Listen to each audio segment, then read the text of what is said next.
It is 6 o'clock on the dot on a Wednesday evening, and as per usual, we have got Black Wednesdays. This is based on Black radicalism, the history of Black radicalism with Ndate Steve Lebelo, who is giving us a it's my heater here making a noise. Who is giving us a history of how we became how we are and why we seem to have ancient memories um, of a different experience of life. So, Ndate Steve, it's still Youth Month. You were still unpacking to us how the youth of the past used their youthful energy.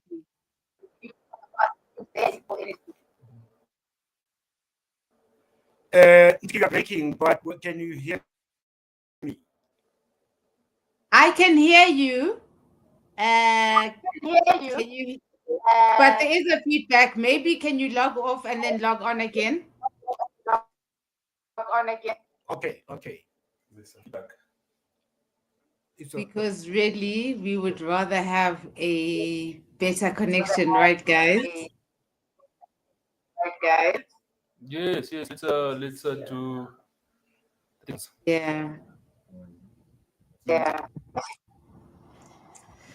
Thank you, everybody, for joining us. As per usual, it is Black Wednesdays. Molweni, Lebogang, Molweni. As usual, you know, you can comment on screen. Thank you for being part of the family. We're just going to wait for Steve to log on so we can have our Wednesday session. It's good to be amongst us. Tabang, I always say that everybody tuning in from Twitter, and there is a lot of you.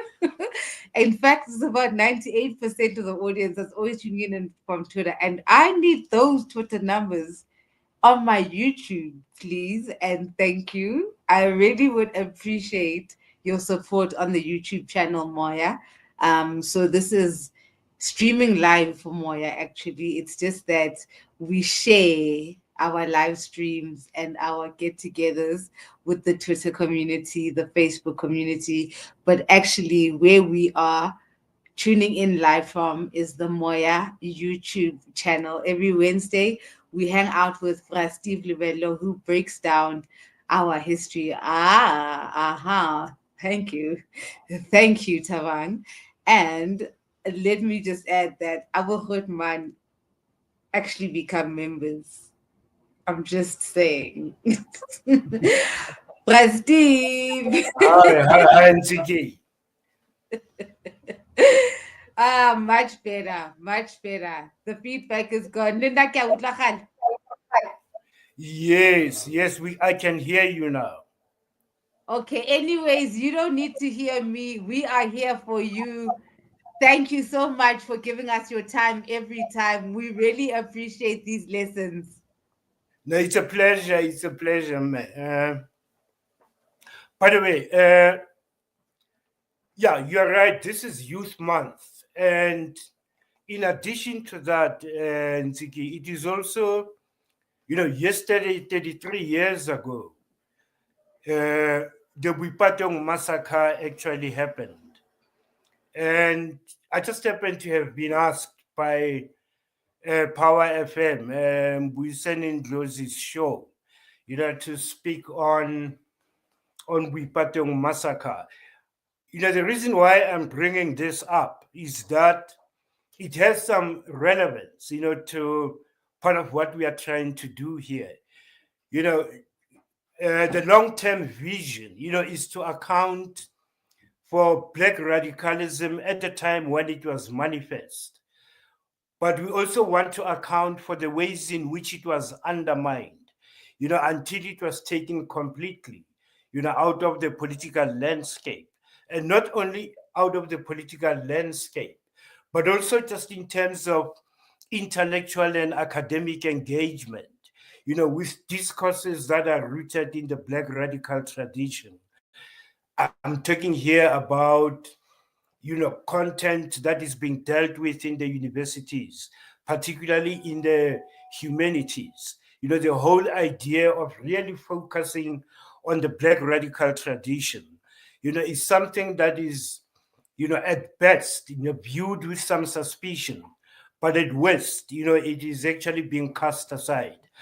I'm quite aware that in recent times, there has been a resurgence, of the study of the Black radical tradition. But the reason why I'm bringing up yesterday's discussion about uh, the Wipatong massacre, it is because, Mbuyiseni actually asked a question. And the question was, how is it that Black people could be so extremely brutal to one another? When in actual fact, Black unity should have been a kind of, defining doctrine. And it immediately occurred to me, that yet again, there is a need to explain, the kind of political character, if one may actually call it that, of what the mass movement of the 1970s was about, because it was a Black radical movement.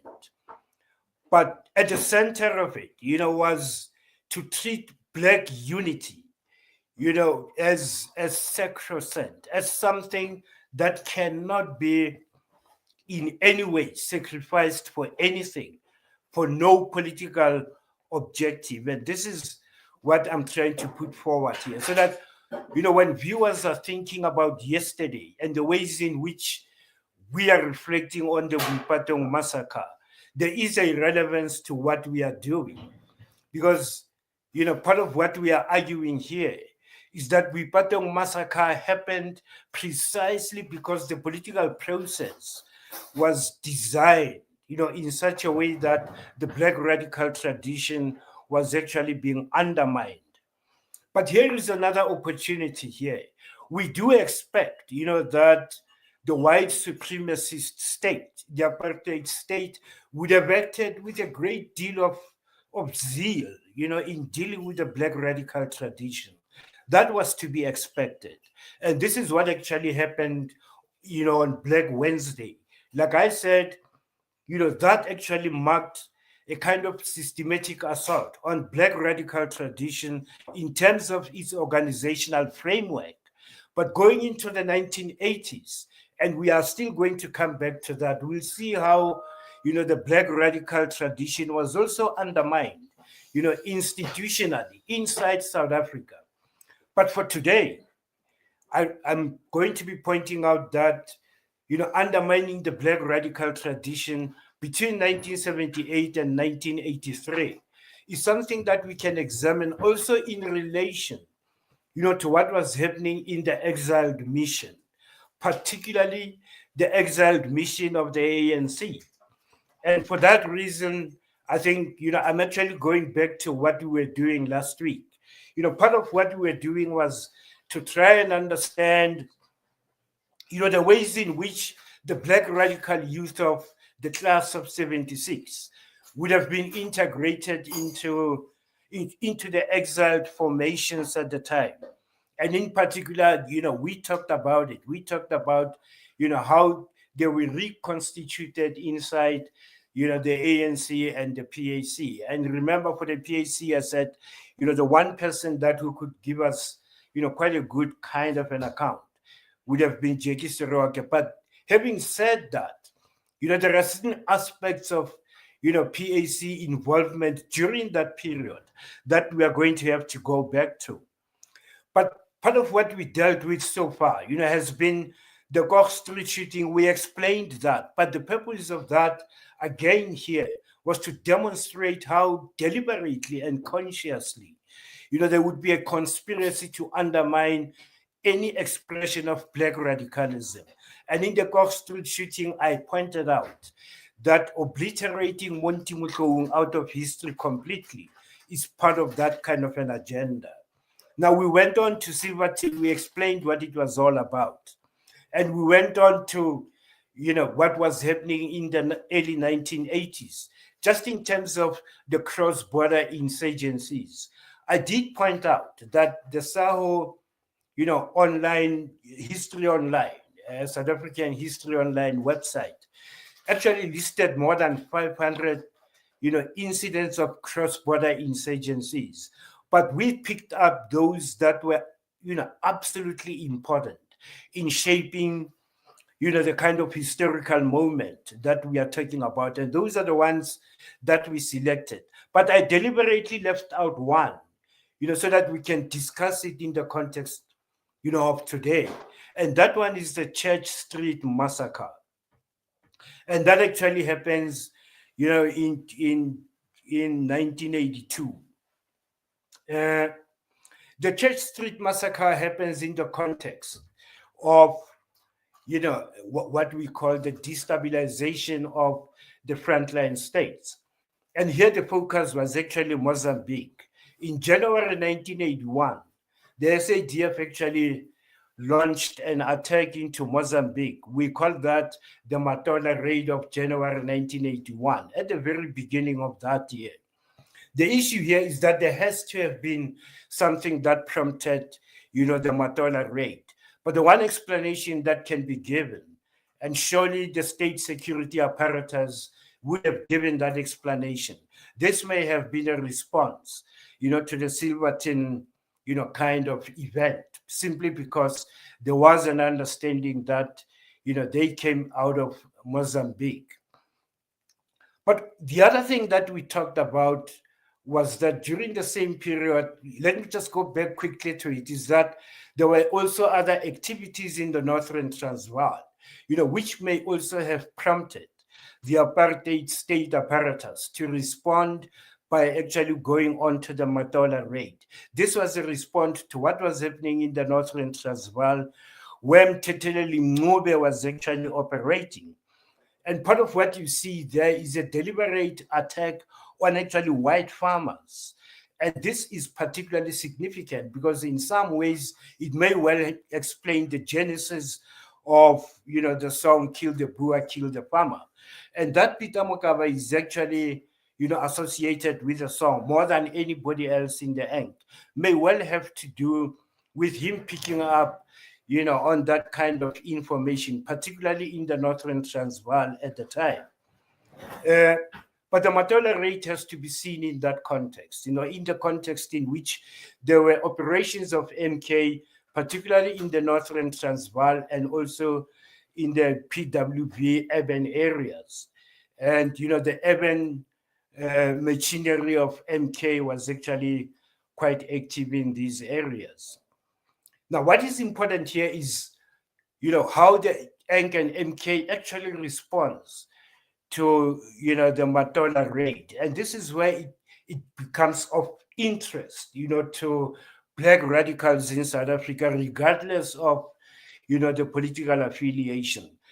And the ANC responded, by saying the Matola raid was made possible by the fact that there has been a great deal of infiltration, of the ANC in recent times.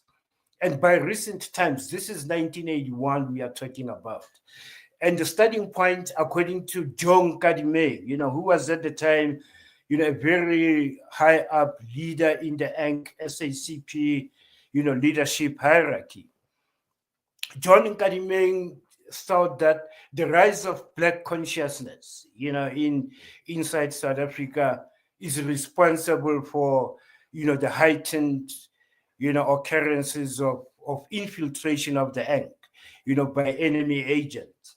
Now, what that actually started, and this was in 1981, was actually a witch hunt, against the new recruits coming out of the class of 76, who it can be expected, were actually generated by a Black radical, political kind of expression, the Black consciousness movement. But part of what we have to understand here is that there was a need for these people to be deschooled completely, of their understanding of the struggle in South Africa, and a new paradigm completely to be, inserted in their minds. But that should actually take, it should be quite a process. I mean, this is the sort of thing that you actually learn in lecture theaters in political science third year at Wits University, with Peter Hudson as the chief lecturer, in that particular tradition. It's that sort of thing, but you have to learn that, for purposes of engaging, in a kind of, in the liberation struggle, so to speak. And to assume that they could have made, quite an easy transition from understanding the struggle in Black Russia, in Black radical terms, which would have been that in the ultimate, the struggle is about the Black race. The struggle is about Black emancipation, which is the language of the Black radical tradition of the 1970s. Such, an intellectual leap, from that understanding to an understanding of a Marxist Leninist, kind of analysis of the struggle. That in itself was a tall order.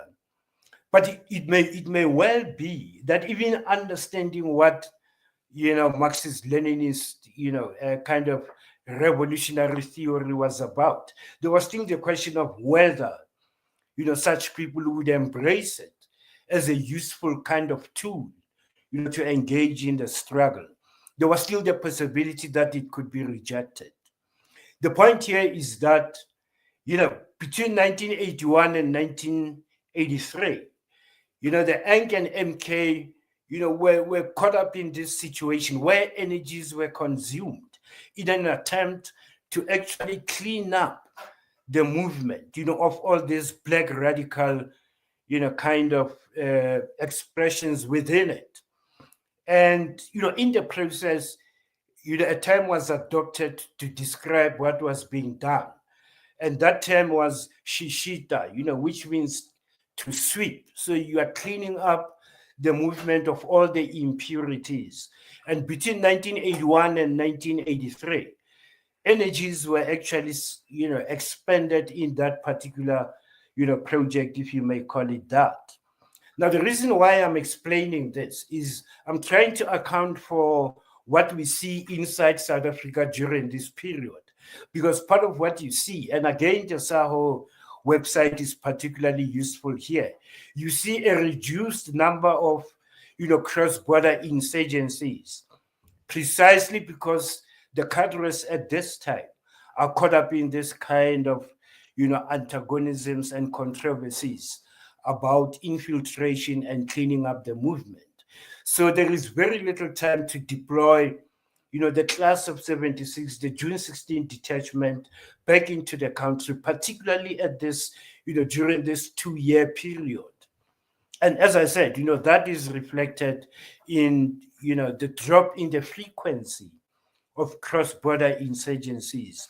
But part of what you see then would be, local initiatives such as that undertaken by Robert McBride and Andrew Zondo in 1985. Now, having, painted that kind of a picture, what then happens? I mean, in response to, the Matola raid and, the fact that there is now a heightened suspicion of the fact that the Black consciousness cohort are in fact responsible for the heightened infiltration of the movement. What then happens thereafter? In 1982-83 is yet another, what we call a mutiny, inside MK. And this mutiny is prompted by a deployment, of MK cadres at the time to what they call the Eastern Front. And this had to do with, engaging in the war with UNITA, assisting MPLA in the process. But, quite a number of accounts have been given by different sources on what particularly happened in this particular case. But there seemed to have been a reluctance on the part of MK cadres to continue to participate, in that particular undertaking. There was a sense in some of them, maybe not all, but in some of them, there was a sense that the local communities in the areas where they were deployed were not entirely happy about the MPLA, for reasons that had to do with the political dynamics of Angola itself. And, for MK cadres' presence in the area in itself was not quite welcomed. But the long and the short of it is that, the response to that led to what was a total rebellion in some of, MK camps, particularly inside Angola. And that rebellion came to be known as the Viana uprising. Now, the Viana uprising is quite convoluted, in terms of the material that comes out of it. But, there are important, kinds of developments that we can, talk about. The one was that there was an incident in which, some of these guys who were, they may call them dissenters, and in fact, they were given the name dissenters when they actually took over an entire camp, and threatened to do something very drastic. On several occasions, the Angolan government was asked, and the Cubans were asked to intervene. But both actually refused on the one occasion. But on the second occasion, one of the Angolan commanders came in and intervened. The fact of the matter here is that a great deal happened during the Viana uprising. Some of the details, are, as I say, too convoluted to actually, unpack and talk about them now. But it is the outcome that is important, that as a result of participation in the Viana uprising, there were recriminated, a kind of punishment for those who were actually identified as having been at the center of these.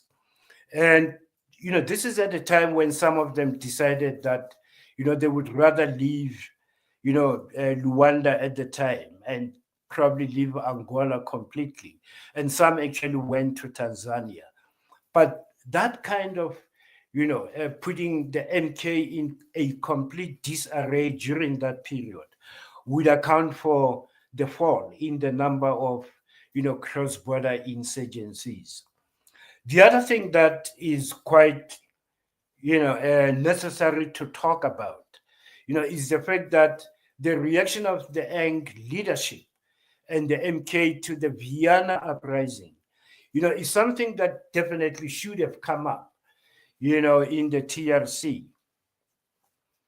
Because some of these were actually quite, atrocious. The reaction actually would reveal if it were to be it was documented.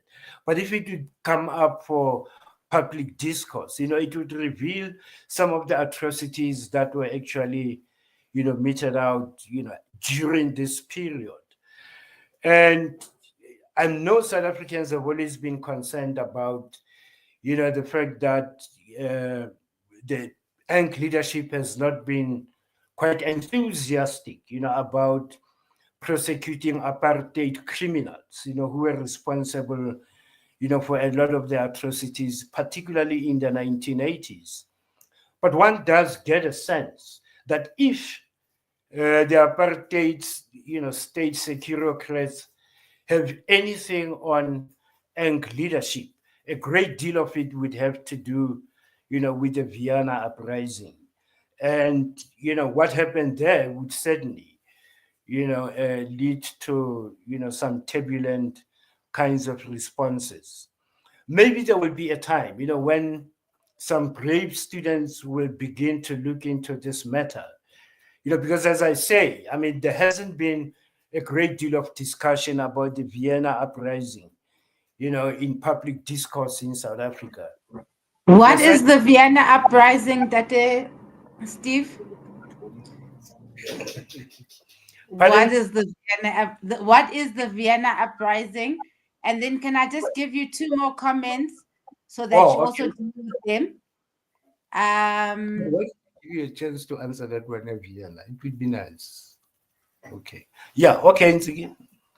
Okay. And the other two comments, Iri, talking about ANC's exiled mission, can you briefly talk about Tamizulu and the ambivalence regarding his torture and killing by Mbogoto? Hey, it's heavy. And then the history of June 16 detachment within MK is the history we need to come to terms with. The role of the security department, the grinding stone, Imbokodo, and the atrocities, Iquatro, the case of Tami Zulu. So Tami Zulu's is in the building.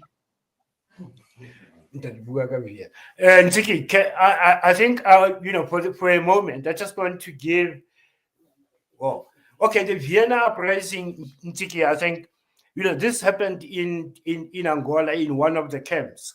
But the most important thing to understand here is that the Vienna uprising there were causes to it. And I think the viewers need to understand what the causes were. What the main cause of that was the deployment, the suggested deployment of MK cadres into the Eastern Front, where they were going to be fighting what they considered to be MPLA's war. And at the time, it is documented, that the MK cadres were calling for deployment inside the country instead. They felt that what was more urgent was to actually come into the country and actually engage with the enemy forces inside South Africa. And that actually led to what was then to be dubbed as the Vienna uprising. But the Vienna uprising also, what the leadership did was to let them choose a kind of a leadership, a committee. And they formed a committee of 10, which drafted the grievances of the cadres. And, that document became known as the Viana Papers. What I'm suggesting here is that, all of this is documented, and the viewers might want to go, and kind of a desktop research, and they would find a great deal of, detail about what the Vienna Papers were all about. But the point that I'm making here is that, and this becomes relevant particularly for now, now that you have the Khampepe, commission sitting, precisely because of the ANC's kind of lethargy in dealing with apartheid criminals. Just maybe the Vienna uprising could actually be looked upon, as one of the reasons why the reluctance to actually prosecute those people, precisely because there may well be damning, kind of evidence that may actually, focus attention of other people who are still alive today. So it's a very sensitive issue to deal with. But the Tamizulu affair is actually on the menu. And the issue here is that, by the time we get to 1987, 88, we should be able to focus, almost, entirely on it, because it is also absolutely critical. And this one we can talk about, without any fears at all, because it has been on social media a lot.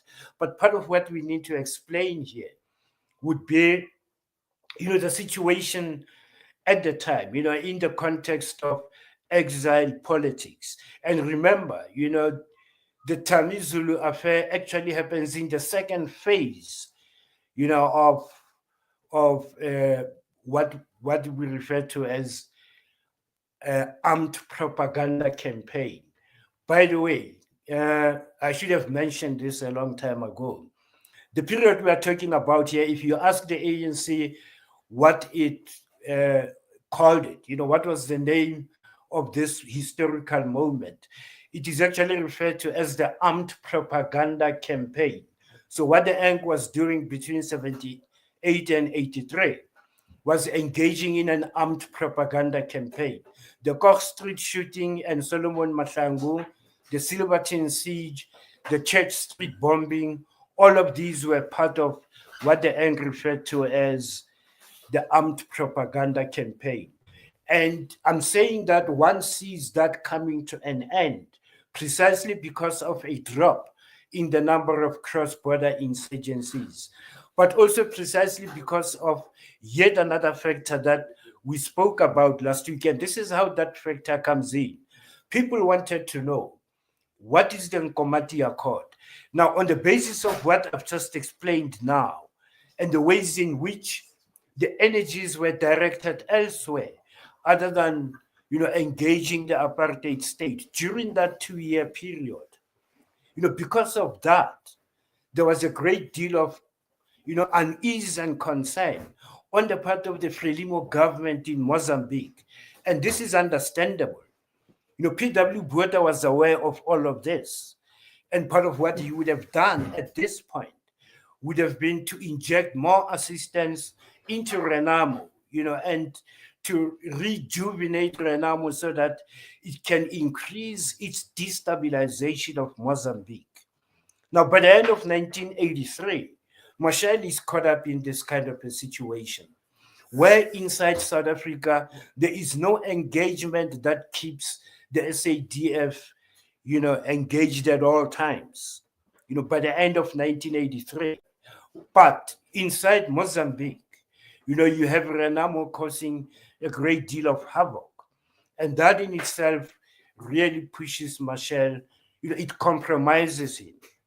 And it is possible that, sometime during the second half of 1983 and the first half of 1984, Machel would have gotten into secret negotiations with P.W. Botha until they came to, an agreement about where the formal meeting would take place.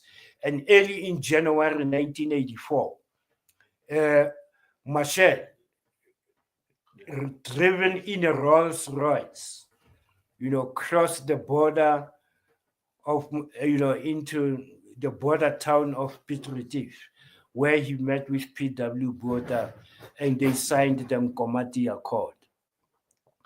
What I hope I have done, is to account for, I know I may have missed out, some important details, but I have attempted to show, why in the ultimate end, Machel would have, entered into the Nkomati Accord. That's the first thing.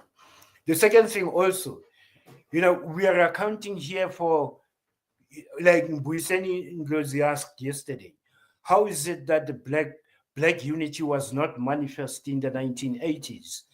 Again, here we are explaining that the black radical tradition was in fact a target for systematic assault, not only from the apartheid state, but also from, also from the ANC itself, or also from the radical left political formations, if one can consider the ANC a radical left.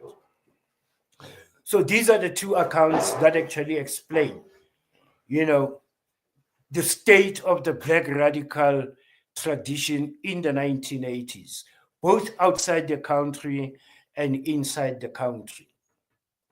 And it is known that in January 1984, responding to a question in Parliament, P.W. Botha actually boasted that, my total strategy may not have been perfect, but it worked.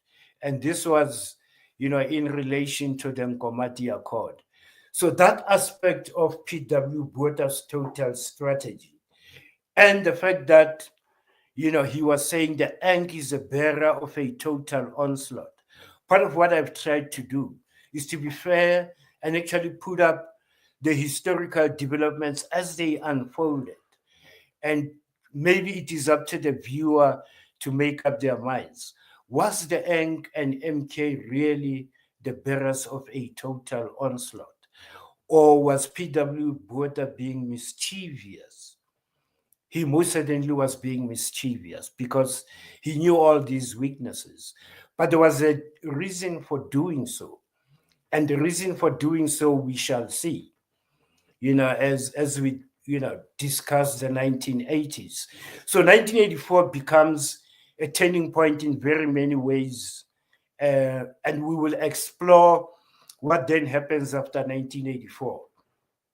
Within 6 months after P.W. Botha, boasted about the fact that total strategy had worked, something he probably never actually bargained for happened.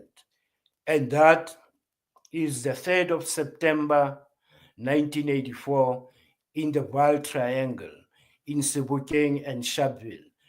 Pantiki, before we get to that, there were two other questions. What was the other question? Okay. It was basically all coming to Tamizulu. Well, both of them were coming to Tamizulu. Okay, that's Yes. fine. Yeah, but as I said, I mean, this is something we are going to be dealing with, uh, quite in detail, as time goes on. Now, at some point, we are going to be returning to the second aspect of P.W. Botha's total strategy, which is WHAM. And by the way, let me remind the viewers, WHAM is actually Win Hearts and Minds. And again, this is a project or a program that P.W. Botha initiated from 1978, when he became prime minister. And we shall see. In some ways, a lot of people will understand that they were probably part of these developments unwittingly, because that would have been the idea. I mean, what was working here, was actually, taking over people's mindsets, in a way, and putting them into particular institutions, where they can begin to rethink their futures after Black Wednesday, because the issue here is that what then happens after, just in terms of the political landscape, what is going to happen. And P.W. Botha had to anticipate the possibility of yet another major uprising. But the issue here, and already this is the kind of discourse, that was happening almost at an internet. We can actually mention a number of countries where this kind of approach to dealing with opposition was actually being used, winning the hearts and minds of those that are in opposition. Right-wing governments in Latin America would have been doing that at the same time, and some of the in fact, in Greece, under Papadopoulos late in the 1970s and early 80s, winning hearts and minds of the opposition would have been an instrument that the government would have used. So, as a reaction to the mass movement of the 1970s, there was an institutional reimagining, by P.W. Botha of South African society, if you like. And you may wonder how this was going to be achieved. But think about it, universities, because partly, they would have been sides of the mass movement of the 1970s, were restructured in particular ways, and we shall focus on that. But the most important thing was to focus on on the high schools yet again, as sites of struggle. And again, I just mentioned this in the past, but we need to show how the student of 1976 was actually used as a template to redesign the student of the 1980s, in ways that would, again, a great deal of WHAM, went into rethinking, high school education. And because the epicenter, of the mass movement of the 1970s was Soweto and the PWV black townships, again, WHAM was actually, put to a test. The pilot projects would have been run in the same areas, but in ways that most South Africans did not, quite understand. It was replicated in certain parts of the country, and finally, probably to every part of the country. Now, that would have been the second area of mass mobilization. The third would have been the workplace. And we are going to go back and talk about, each one of these. But first, let's talk about universities for today. And I'm not too sure how much time we still have left. A lot of time. Oh, okay.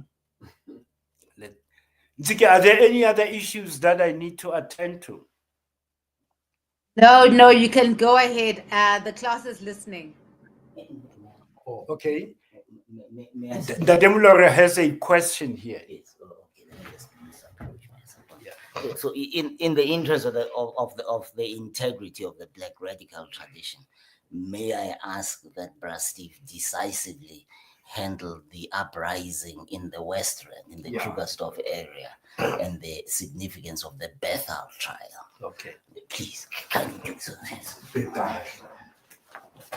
Oh, yeah. Yeah, Ntsiki, I think that wasn't, on the one hand, it is an oversight on my part not to have talked about, the West Rand.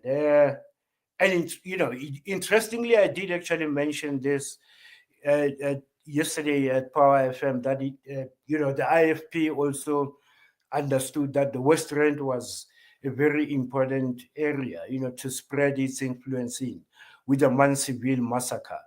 But the issue of the West Rand is interesting, and we might as well deal with this in detail. I'm sure people have heard a contestation, between the Black Consciousness Movement and the PAC, over ownership of the June 16 moment. And often than not, the PAC presents the argument about the involvement of Ntate Motopeng, in the 1976 uprising. But that is not the beginning of the PAC's account of its involvement in the 1976 moment. It actually goes back 10 years earlier, and this is the orthodoxy of the PAC, that in Kagiso in 1966, on the 16th of June, there was a major uprising, similar to what happened in Soweto 10 years later. Now, the explanation is that when Soweto erupted 10 years later, on the same day, in Kagiso, they were having their normal commemoration, and it was a commemoration which ultimately, descended into an unrest. And therefore, in that sense, that actually gave the PAC some not only relevance, but ownership, of the day itself. I think the viewers would have to understand here that it may sound quite strange that people could actually contest ownership of a day like that. But, politically, you have to understand why. The ANC would really want to claim June 16 as its own, precisely because in the context of the time, the criticism against it was one of that there is a paralysis in the movement. And if they had to, counter that kind of a claim, they had to show something for it. And it is for that reason that the Ink Underground is actually being, if you like, almost, well, it wasn't manufactured. No doubt there was the Ink Underground. But I think the reality here is that it had an influence up to a certain point. And beyond that point, you begin to have the movement assuming a completely different character. And it is useful to actually assert and claim that, because the people we are talking about just now, who became part of the June 16 detachment, actually came out of that historical moment, when connections to the Ink Underground were completely severed. So when they got into exile, they were still, being the black radicals that they were, when they left the country. So it is for that reason that the Ink's claim, of ownership of the moment is in itself quite it's falsehood. It is made falsehood by the fact that the movement evolved into something, into a character that the Ink did not find quite comfortable. And this is reflected in the ways in which it dealt with that cohort in Angola between 1981 and 1983. That in itself shows, the disconnect between this cohort and the Ink. That's the one thing. But in terms of what was happening in Kagiso in 1976, it may well be true, because what then later happened is that, because of that kind of unrest in 1976, quite a number of young men, were forced to leave the country under the auspices of the PAC. And, they went to Swaziland and they went to train. Then they came back into the country. But unfortunately, it appears that before they could undertake any kind of, military activity, they were intercepted by security police and they were taken into police custody. What followed was a very lengthy trial that was held in the town of Bethel, just, not far from the Swaziland border. And at the end of that trial, Zef Mutuping was given a second sentence, in Robben Island, and he went there for the second time. So it is on the basis of that, that the PAC actually claims ownership of the 16th of June. But having said that, there is also a history, of the PAC and Poko presence, in the Western Transvaal, and particularly in, Mohlakeng, in the 1950s and 1960s. Poko and the PAC had a significant presence in the area. And if one looks at what is, packaged as Poko trials, one of the trials actually, has to do with Poko operatives that came out of Mohlakeng Township. The interesting thing is that one of the leading trials, of this cohort, it involved, the killing of a policeman who was very notorious for implementing influx control regulations in the area. So the Poko operatives decided to get rid of him. But the interesting thing, and again, when PAC people said what they do is not normally recognized, and instead it is kinds of activities that are given media coverage. That may well be true, and this is also true for Poko, in the 1960s, that the Poko trials of the 1960s. What happened in this particular case in Mohlakeng is that the Poko operatives were charged in what was actually a criminal case.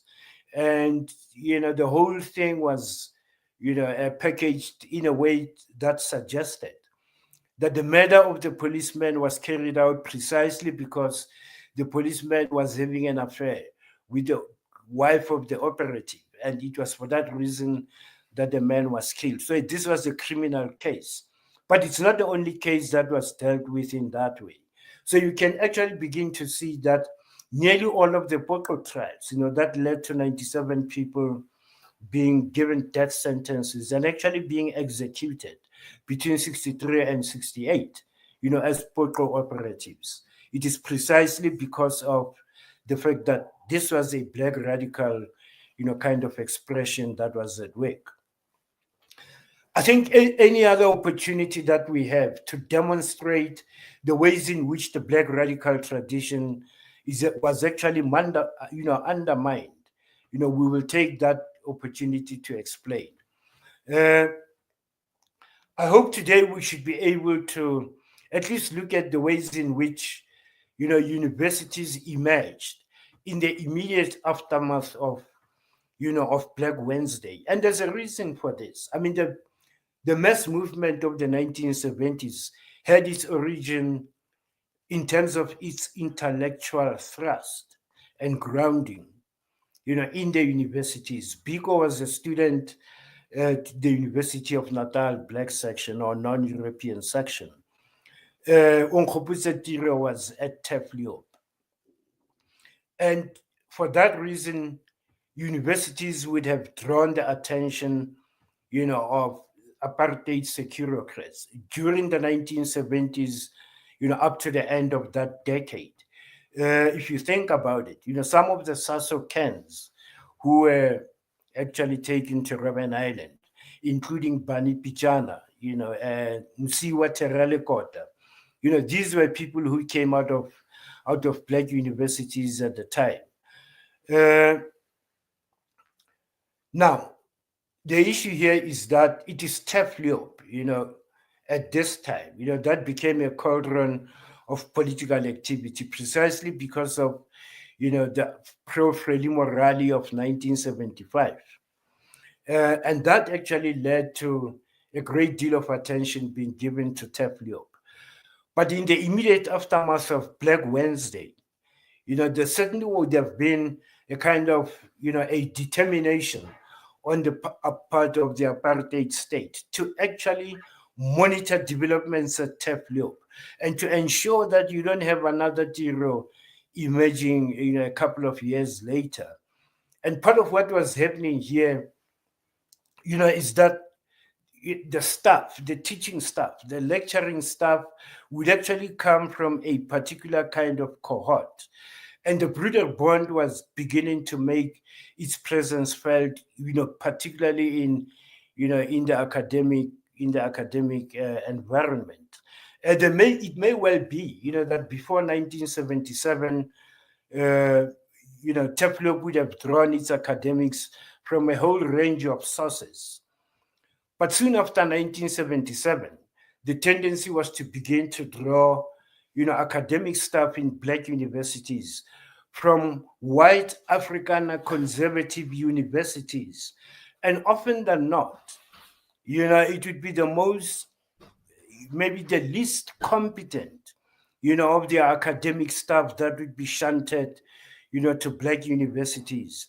So that from the onset, you are having, already a kind of an academic environment, that is being created here that promotes mediocrity, on the basis of the kind of academic staff that you get. That's the one thing.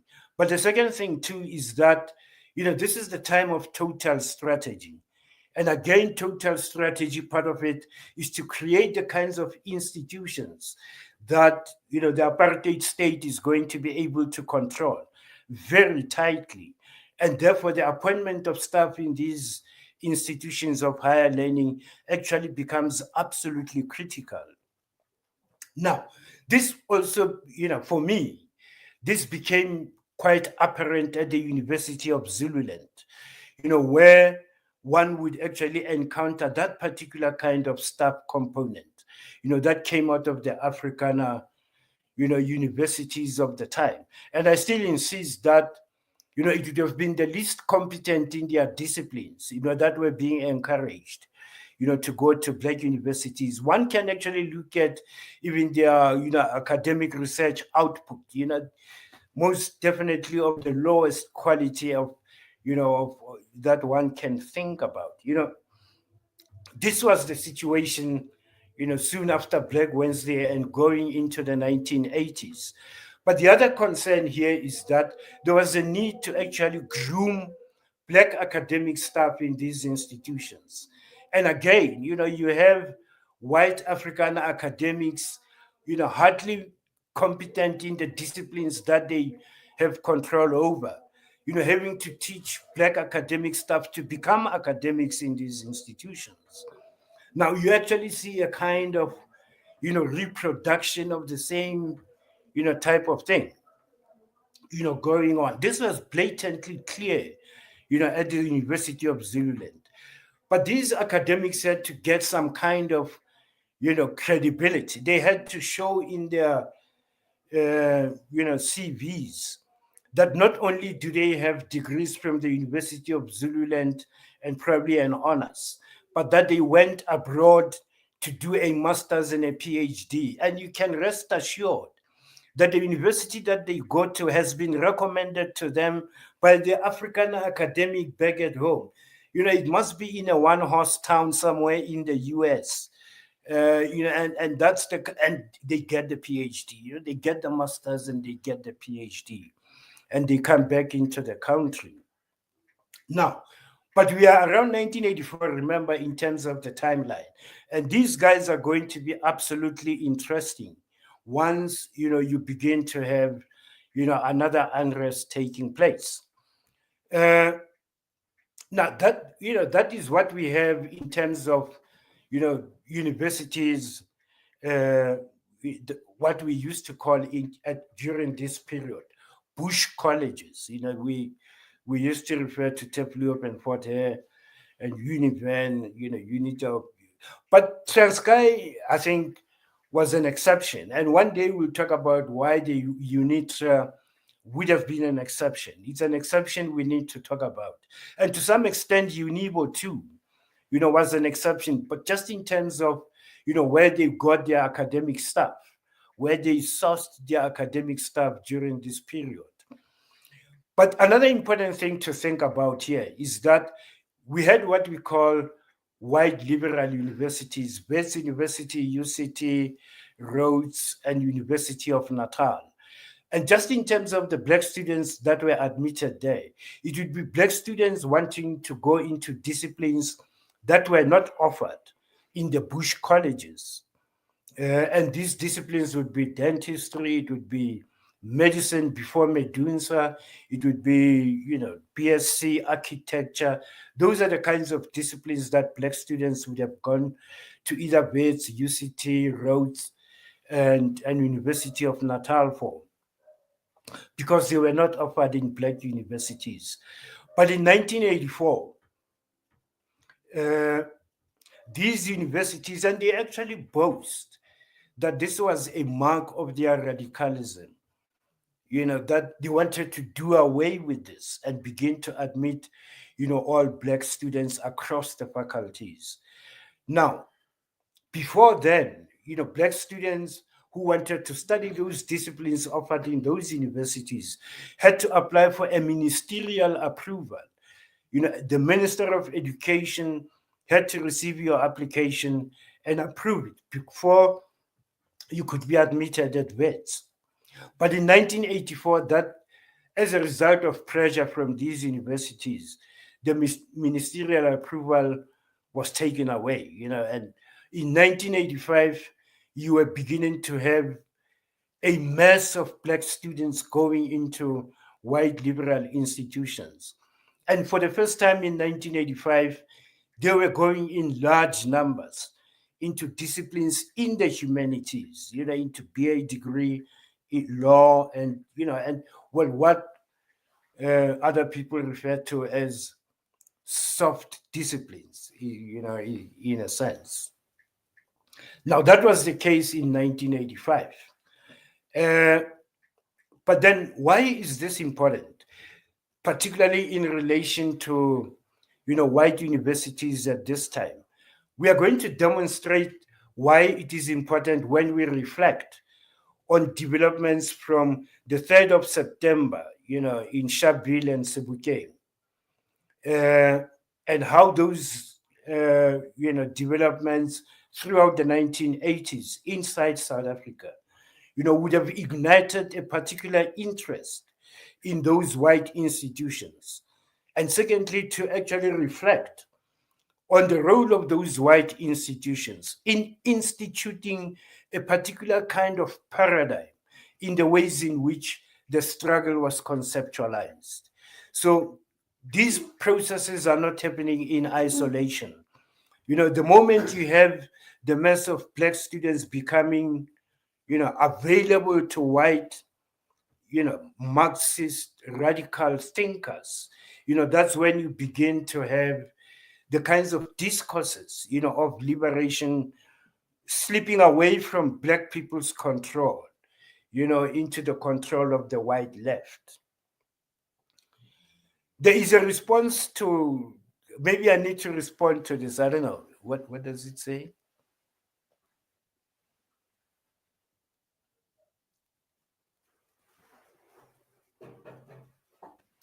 What relationship would P.W. Botha's total strategy have borne to the recommendation of the Wiener and Sile's commission you alluded to earlier?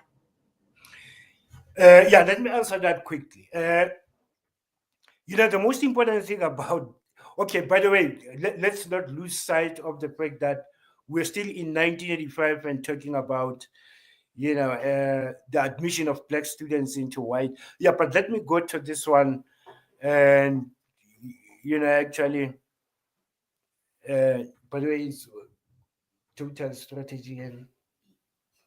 Yeah. But I addressed that question. I'm sorry. Yeah, total strategy and... Or total strategy again. No, what's your question? Oh, the question was what?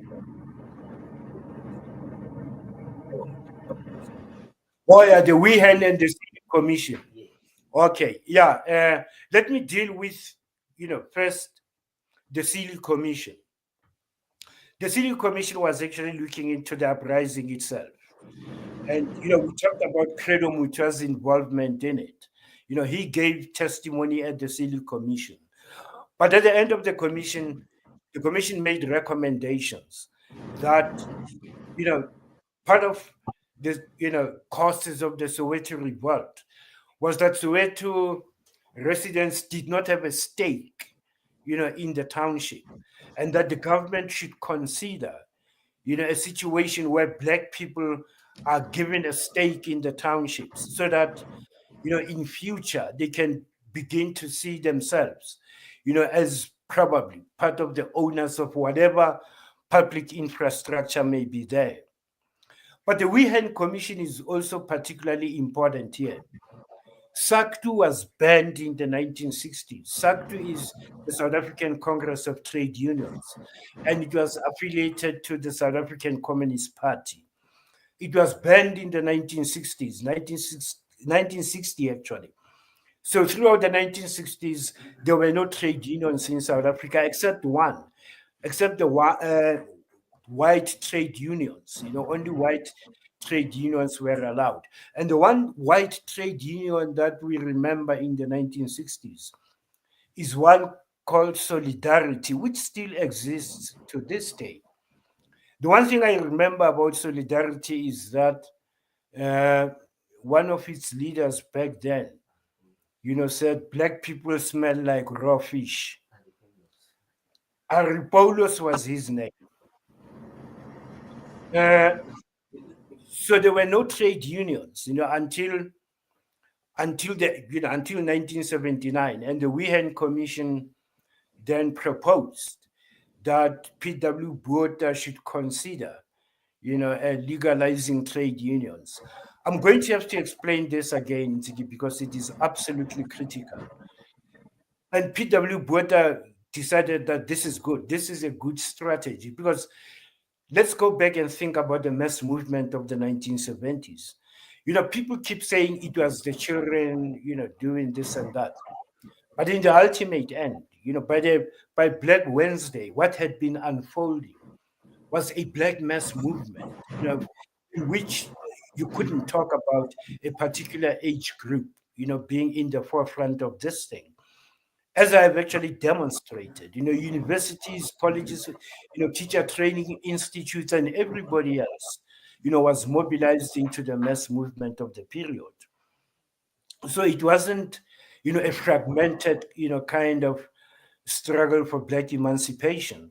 But what the WHAM Commission is actually suggesting here, it is to fragment, the Black mass movement, and you create trade unions. Immediately, our reaction, at the time was that this is problematic, because you can still engage in workforce, kinds of struggles as communities, without necessarily constituting yourselves into trade unions. The problem with trade unions is that the focus is going to be the workplace itself, without a very clear linkage to community-based kinds of formations, which is why maybe understanding this, the very first civic movement of post-Black Wednesday in the Eastern Cape did precisely that, taking shop floor issues in Uitenhage motor car assemblies and combining them with civic issues. This was attempting to deal with that particular problem. But the issue here is that not only does it, make the relationship rather tenuous, what it does also is to obscure the antagonism between the Black race as oppressed and the white race as oppressor. And what it does is to fragment the white race and single out the employer, the owner of the means of production, as the enemy, and the rest of the white, population as potential candidates for mobilization into a Black kind of liberation struggle. That becomes the kind of understanding. So, but quite clearly, trade unions in the first 5 years, maybe 6 years, were more, concerned and consumed by, shop floor issues. You think about strikes at Fetis and Monis and strikes, that spread to the PWV area. All of them were all about shop floor issues until the formation of COSATU in 1985. And again, here, it was recognized that trade unions in themselves fragment, the struggle. And what COSATU did, to try and deal with that problem was to say they were going to embark on political trade unionism so that they became a political trade union. This is why, to this day, structurally and institutionally, COSATU finds it difficult to exist independently of the ANC, which is why they will continue to have their members voting for the ENC. So that was what the WHAM Commission was all about. But the interesting thing is, what did those activists, who were given this task, how did they approach it? How did they go to ordinary workers and actually try and explain this new relationship that they were talking about? That was extremely difficult. It was so difficult because in the 1980s, in the context of, intense political violence, people wanted someone that they could, deal with now in a violent manner, to articulate a particular political position. So you then end up with a situation where if the owner of the means of production is white and, he is also the businessman, but he's white, you have to find an explanation of making someone in an informal settlement, to be a representation of that umlungu, so that, you can be able to then deal with that person. So it becomes, unsurprising that when they say the enemy is white monopoly capital, you have to find a way in which you can construct a discourse that will lead you to a particular,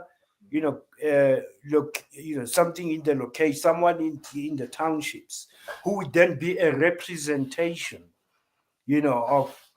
of your enemy. And then you can visit violence upon them. The violence of the 1980s was precisely that. The argument here was that the councillors were in themselves, agents of the state, and the state was an instrument of capital. So the antagonism therefore becomes between the masses and the state. But the representation of the state is someone who lives in an informal settlement. So you go bend down their shack, but you're still leaving the state intact. And that is precisely, what was happening. That was, in fact, if you may call it that, the genius of the WHAM Commission recommendations, because it fragmented, the unified Black radical struggle of the 1970s. Oh, Steve. Oh my gosh, I didn't even know my mic has been on the whole time. Okay. Okay. But I think while dealing with the exile years, maybe he can deal with Tennyson Makiwane and the Gang of Eight representation of the ANC in exile. And then can Steve cover the creation of the Black middle class as part of the divide and conquer through the Urban Foundation in the 80s? Okay, for now, I'll give you those ones. Okay. Let's talk about Tennyson Makiwane. I know we have talked about him in the past, but I know maybe there are some viewers who may have actually missed the opportunity to hear this. The reality here is that over the years, from 1944, when the class of 44 emerges, the ANC is actually, having to accommodate a black radical tradition within itself. And that is what the ANC Youth League represents. Sobukwe, Apim Da, Anton Lembede, they represented that tradition. But the ANC found that tradition too hot to handle. And, as a result of that, they alienated the Africanists within the movement. That leads to the formation of the PAC. Tennyson Makiwane all along was part of the Africanists, in the ANC in the 1950s. In 1957, and I have an article that I wrote for SAHO, and the article actually is titled Popular Protest, 1948 to 1960. And Tennyson Makiwane features in that article. Part of what it does is to show that there were popular unrest in the period 48 to 60. But the most important was 1957, bus boycotts in Alexander, in Everton, Port Elizabeth, as well as in East London. And the Alexander bus boycott was actually organized by Tennyson Makiwane. And the Everton bus boycott was organized by David Sibeko. Now, the issue is that both of them were Africanists. Sibeko left with the PAC and others in 1958 to form the PAC. But Makiwane stayed in the ANC, still fighting, what they perceived to be a takeover of the movement by non-Africans. And he stayed on until the Morogoro conference. But the most important thing about Makiwane is that, he was a committed cadre of the movement. And he is actually credited for having inspired and actually taken part in the formation of the anti-apartheid movement, based in London. And for quite an extended period of time, he was the ANC's chief representative in London. The ANC's connections to the British Labour Party, is a kind of relationship that Makiwane was particularly instrumental in forging. He was definitely, a very important figure inside the ANC. But after the Morogoro conference, Makiwane was completely, enraged, by the outcome of the conference.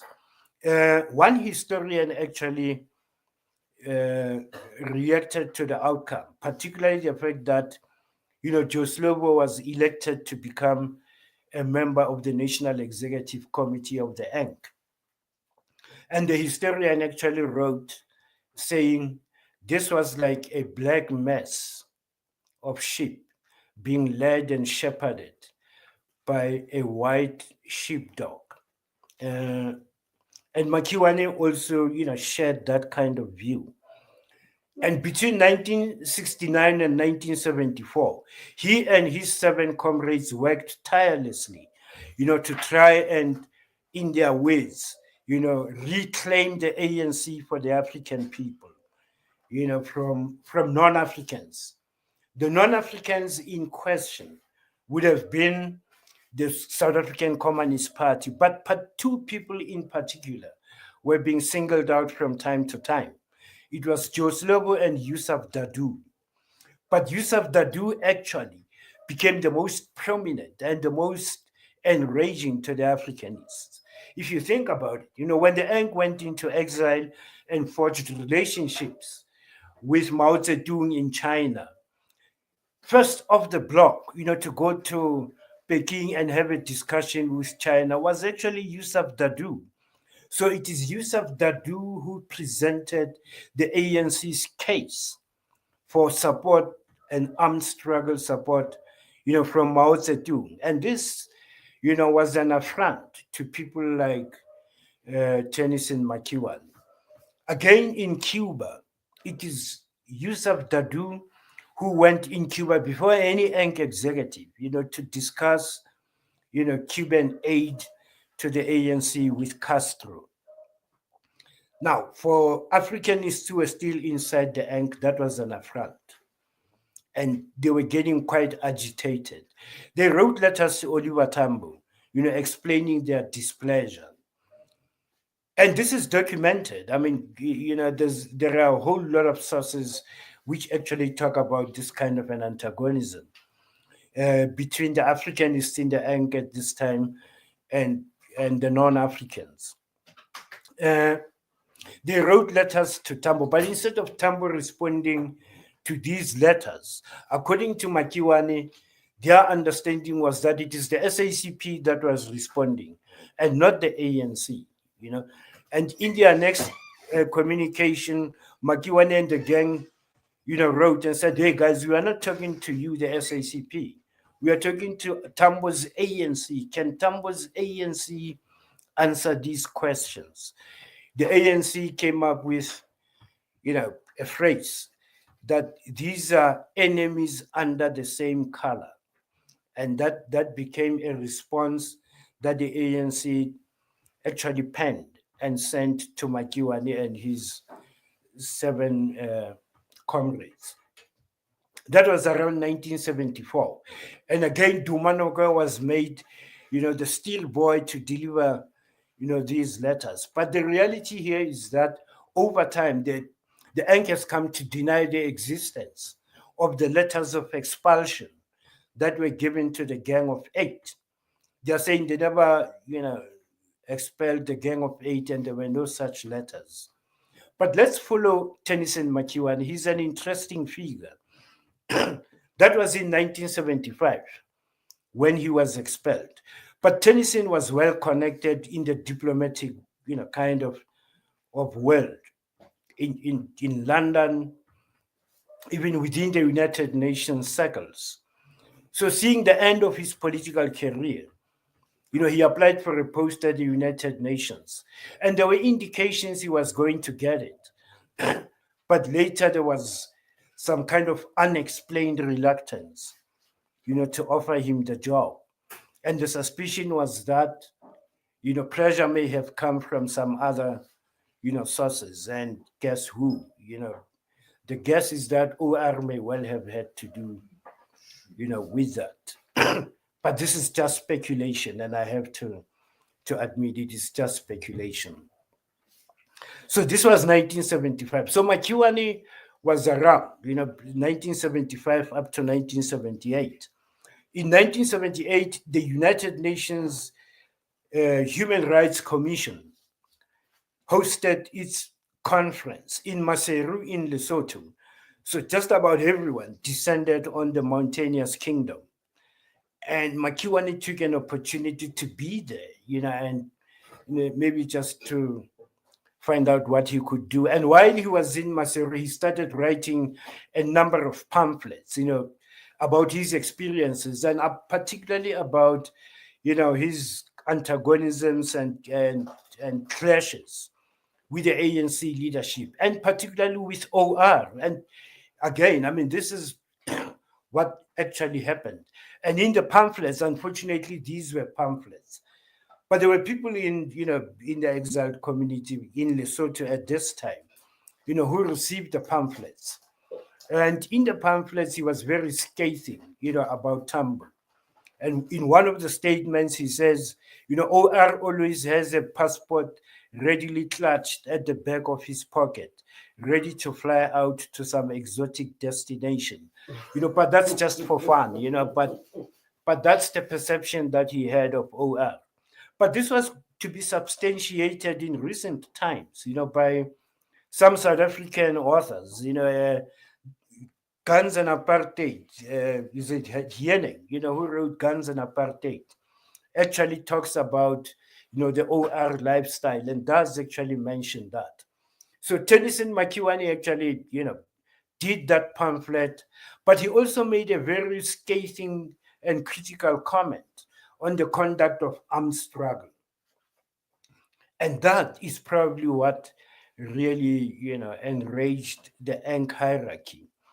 According to Tennyson Makiwane, and this was in 1978, and he was saying, this thing about armed struggle, these guys actually understand that what they see as armed struggle is not going to, achieve what they claim it's going to achieve. But in actual fact, there is no commitment to it. And this is Makiwane, this is not me. And he said all that happens is that, someone gives an instruction and says, Tumelana bafane kaya, so that we can have something to talk about. Again, that question of presence, at the UN. So that question of presence, comes in. Presence as an end in itself, rather than as a means to some other end, precisely because of the paralysis of the preceding 15 years of 1960 to 75. This is still an attempt to repair that kind of a damage. Yeah, but Makiwane then points out to that.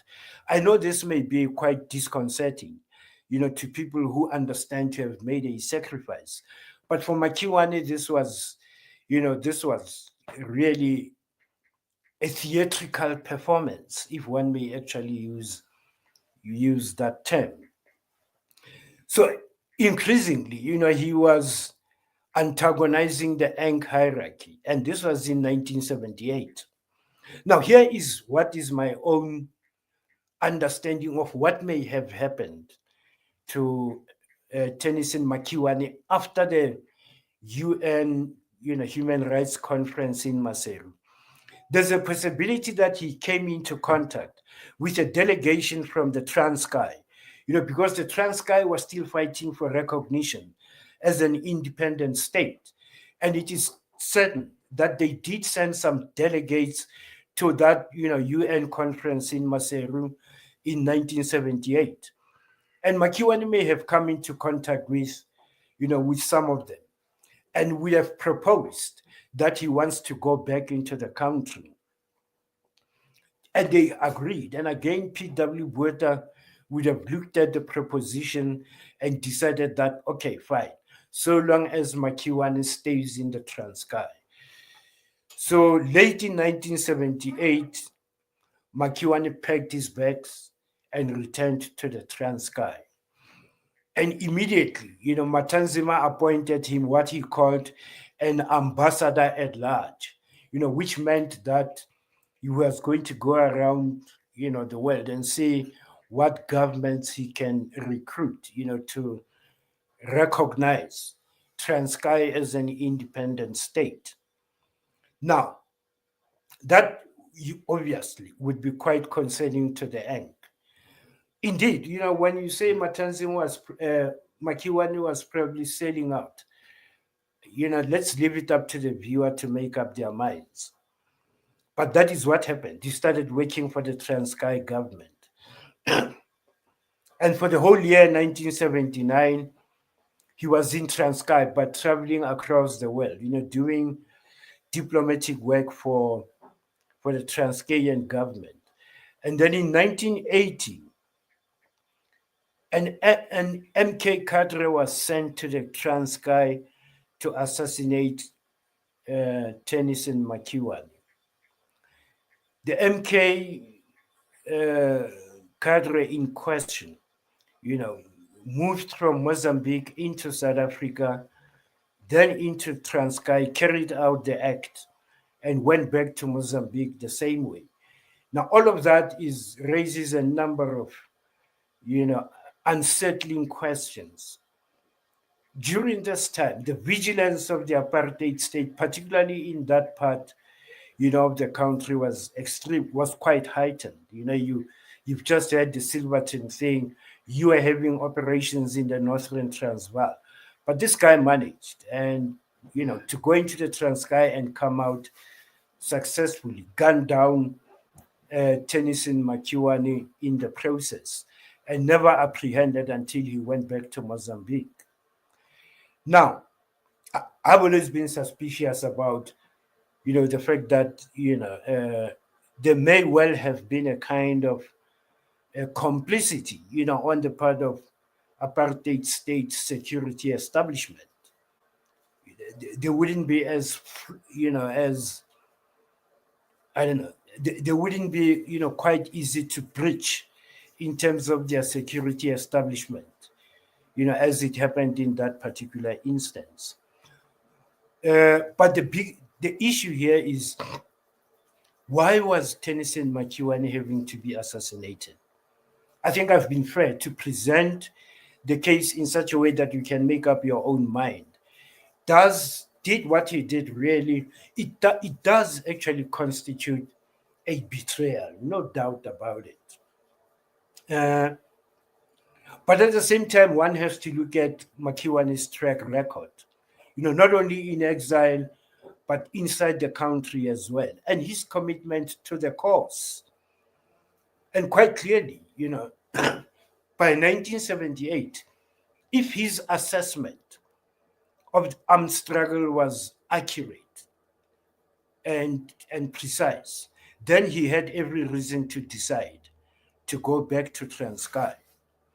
And we have the benefit of hindsight now to look at, how MK performed from the moment when Makiwane said, this is a theatrical performance in 1978 to 1991 when it was dissolved. All accounts points to the fact that Makiwane was right. Makiwane was not the only one, top bra who was leaving an organization at this time. The PAC also had its own candidate who also felt that the PAC is not going to bring about black emancipation, as desired. And he too decided to apply for amnesty and he went to Ciskei. His name is Tsepo Letlhake. Yesterday with Mbuyiseni Ngozi at Power FM, I spoke at length about yet another, stalwart out of exile. And Jordan Ngubane, he actually joined the KwaZulu Territorial Authority at the time, and he became the national. He served at the National Cultural Desk as the chairman. Now, what I explained yesterday is that it is Ngubane's vision in 1983 that led to the IFP today positioning itself as a factor in national politics. And one day I'm going to explain, how Ngubane was able to achieve that. Okay. Yes, we are. To respond to. Let me check one more time, but can we start wrapping up that is Steve? Eric Chege. Maybe just for the last, for you to wrap up, you can answer this question. Is this 15-year exile paralysis itself the calmness of ANC's questionable character as a mass movement for much of its 20th century history within the country? Ntiki. Oh, okay. Yes, Ntiki, the one overriding explanation, which cannot be refuted. We cannot refute this. It's a geopolitical, kind of obstacle. It's a geopolitical obstacle in this sense. For MK to have activated itself immediately after 1961, to have activated itself and engaged the apartheid state, it needed to have a launching pad that would have been nearer to South African borders. What do we mean by that? Looking at the map, I always say, look at the map to be able to understand, the content of a political context. Looking at the map, you have Boleswa surrounding South Africa, Botswana, Lesotho, Swaziland. None of them were ideal launching pads for an armed struggle into South Africa. Each one of them, was useless for that purpose. Lesotho was landlocked, and to be able to mount an armed struggle from Lesotho, presumably you would have to get arms from Eastern Europe or from the Soviet Union into Mozambique, across the border, probably of Swaziland, back into South Africa and into Lesotho. It's just not workable.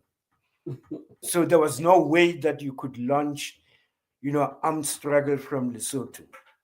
Botswana was also just as problematic. The government of Botswana wanted to be at peace, with the South African government.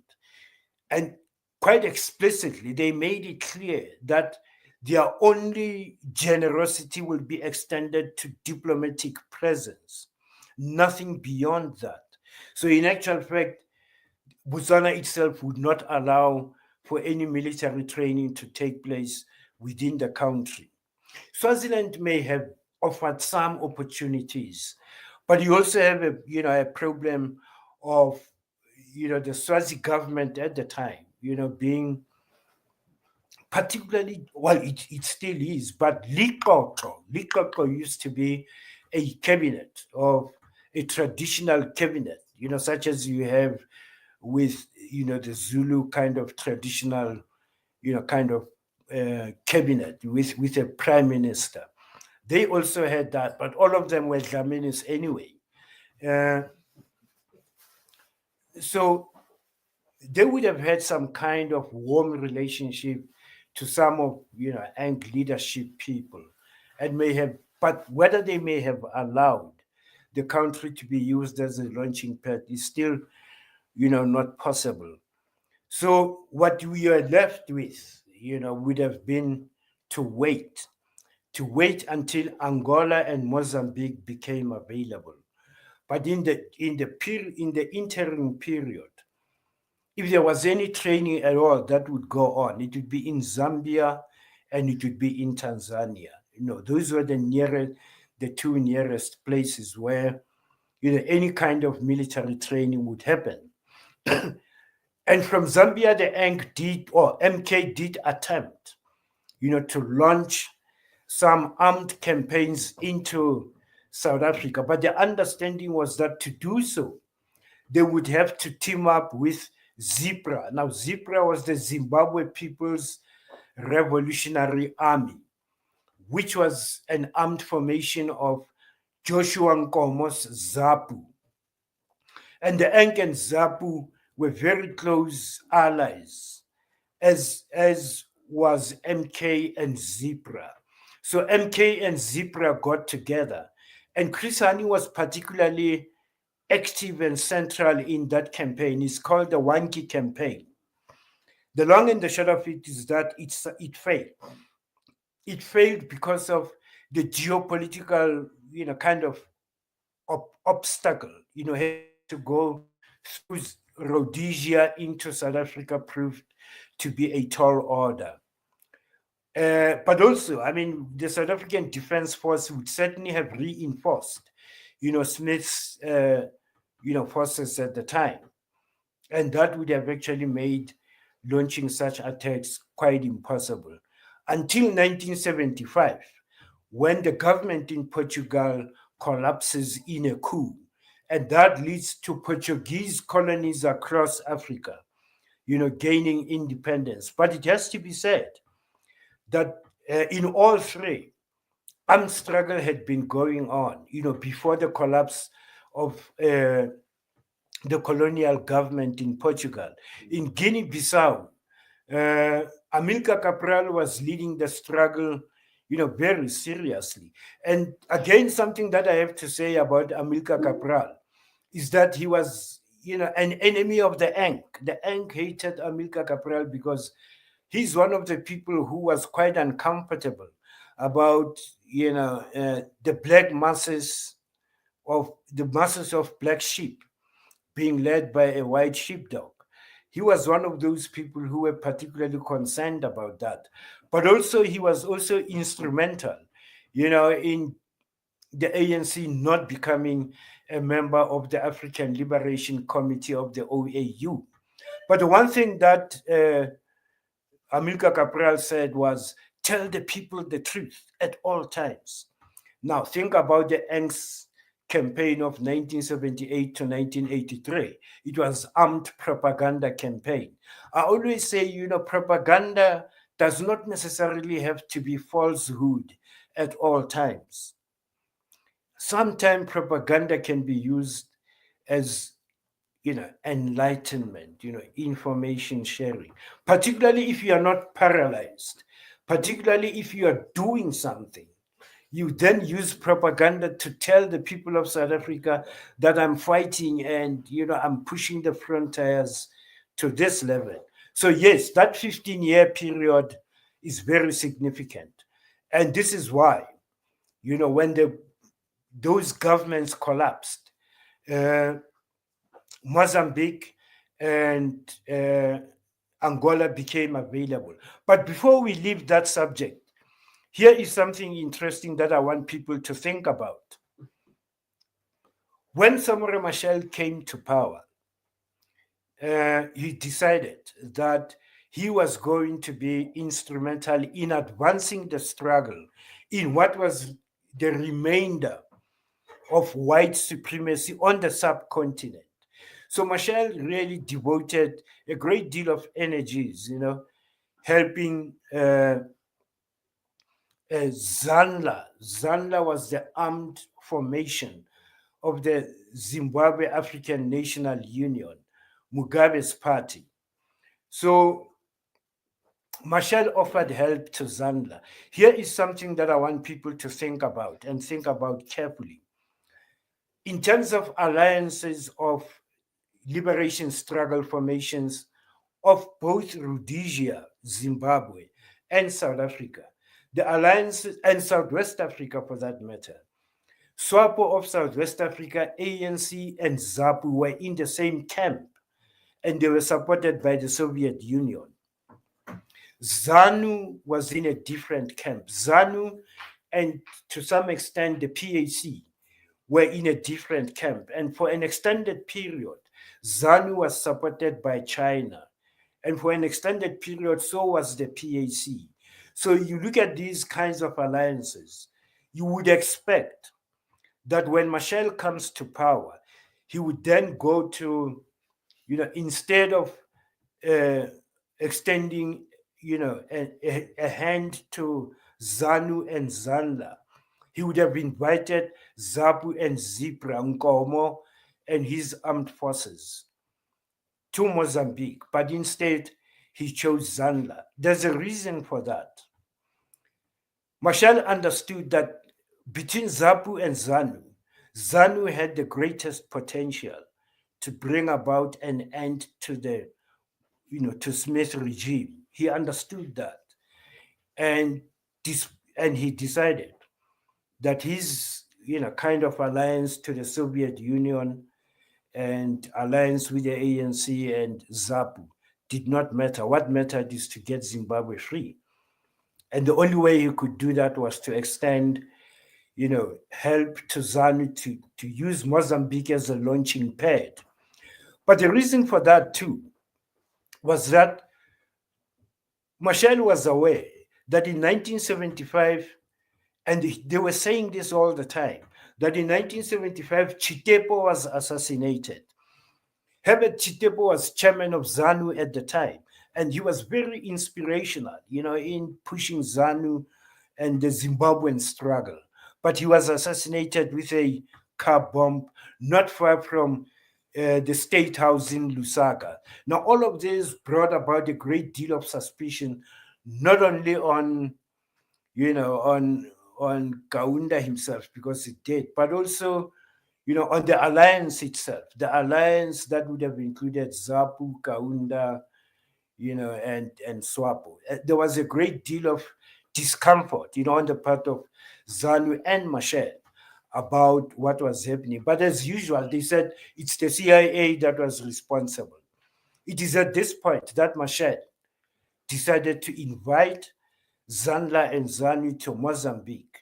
This was towards the end of 1975. And by early 1976, ZANLA then began its penetration of the eastern part of Rhodesia. By 1979, the job was done. Smith had buckled and he was prepared, he was ready to step down, and Muzirewa became the prime minister. Within 3 years, ZANU was able to deliver to Machel, according to his expectations. Why am I giving all of this detail? When in 1979, ZANU was made an offer of an internal settlement, which was not going to include one man, one vote. ZANU rejected that, but not before they consulted with Machel and wanted to find out if we'll continue supporting ZANLA if they rejected the terms. And Machel said, yes, if you are not happy, we will support you. So for another year, they went, and Rhodesia collapsed, and Zimbabwe emerged in April 1980. So I'm trying to show here that it was not a betrayal on the part of Machel to sign the Nkomati Accord. Had the ANC and MK showed the potential that ZANU showed, Machel would probably never have gone into the Nkomati Accord. Yeah, that actually, but then, in South Africa today, when people think of the Nkomati Accord, it is a reminder that Machel actually betrayed the struggle. He didn't. Steve, I think we'll close it there for this week because we've been going for quite a while. Oh, yes. Can we move to Tammy Zulu next week? Can you promise us that we'll get into that? yes. In fact, where are we now? We are in 1984, 1985. Now, Yes. the Tamizulu story actually begins properly in 1987, but we'll cover Okay. 86 quickly and then go to 87. Yeah. Oh, okay. No, we understand. That is Okay. Steve. Thank you But as always. wasn't this overwhelming for the audience? I mean, You know what? The audience knows that if it's overwhelming, then they go to YouTube and they watch it again. Because we obviously the information is overloading. We're just gonna keep going back to the channel and watching it over until we understand our history and it's inside us. okay. Okay. Yes. So that is Steve. We'll see each other next week Wednesday. Okay. Thanks, man. Gated. Thanks to everybody who joined, guys. Remember to subscribe, like, and share the Moya channel on. Let me just remove the Moya channel on YouTube. Thank you so much. I know a lot of you are streaming from Twitter. Please bring those numbers over to YouTube. I'm doing a lot of live streams this week because I'd like to see my subscribers grow, please. So this is me groveling at you and asking you to please, please, please come to the channel. There's some really amazing content. Usually we have content at 8 o'clock on a Wednesday, but Geto's busy with school and exams, and it's that time of the year, so we dropped the ball. So please just catch up on old episodes, but definitely normal programming from Monday as usual. You have your episode. Thank you so much for joining, guys. Have a beautiful, beautiful night, and I'll see you with the good morning, guys.